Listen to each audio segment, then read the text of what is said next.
हेच आहेत निळोबाराय आजच्या अभंगाद्वारे या मृत्यू लोकात प्रत्येक आलेला मनुष्य जो देह आहे त्या प्रत्येक मानवाला अत्यंत महत्त्वाचा प्रश्न विचारतात। मला वाटतं आजच्या अभंगातला तुम्हाला जर प्रश्न कळाला तर तुमच्या आयुष्याचं सार्थक झाल्याशिवाय राहणार नाही। बरं, निळोबारायांनी प्रश्न विचारावा, कारण निळोबारायांचा तेवढा वारकरी संप्रदायामध्ये अधिकार आहे। कोणी कुणाला काय विचारावं, कुणाची स्तुती करावी, कुणाची निंदा करावी, कुणाला उपदेश करावा, कुणाला प्रश्न विचारावा, कुणाचं वर्णन करावं, या सगळ्या गोष्टींकरता अधिकार असावा लागतो।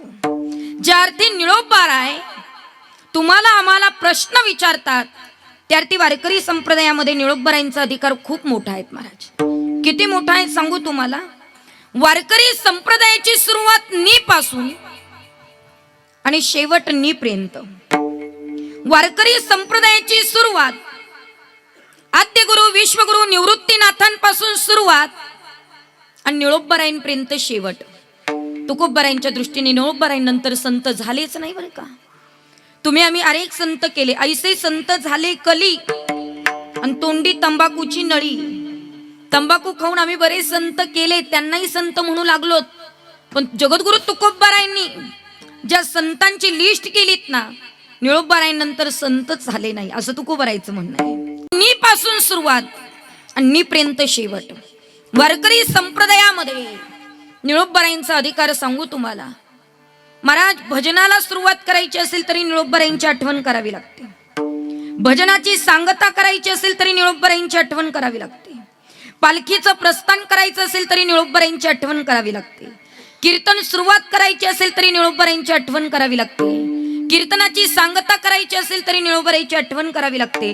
वारकरी संप्रदायातलं प्रत्येक कार्य, प्रत्येक कार्यक्रम करत असताना निळोबारायांच्या आठवणीशिवाय कार्याला सुरुवातही होत नाही आणि कार्याची समाप्ती होत नाही।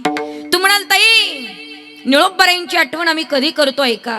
वारकरी संप्रदायामध्ये पुंडलिक वरदा हा गजर जर कोणी काढला असेल तर तो माझ्या निळोबारायांनी काढलाय महाराज। निळोबारायांच्या आठवणीशिवाय संप्रदायातलं एकही कार्य पूर्ण होऊ शकत नाही। इतके अधिक कार्य निळोबाराय आणि त्या निळोबारायांचा आजचा अभंग या ठिकाणी सेवेकरता निवडलेला आहे। निळोबाराय या मृत्यू लोकातल्या प्रत्येक नरदेहाला अत्यंत महत्त्वाचा प्रश्न विचारतात।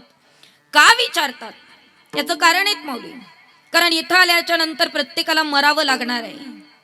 मरण काही कुणाला चुकणार नाही, चुकवता येणार नाही आणि चुकवणारा इथं जन्मालाच आलेला नाही। मला असं वाटतं कुणाच्या मरणाला कुणाला जर अडवता आलं असतं तर आपण जगामध्ये कधीच कुणाला जाऊ दिलं नसतं। जाऊ दिलं असतं का? अजिबात नाही। आपल्या घरातलं माणूस जावं असं कुणालाच वाटत नाही। का वाटत नाही? त्याच्या मागचं रिझन आहे, कारण आहे।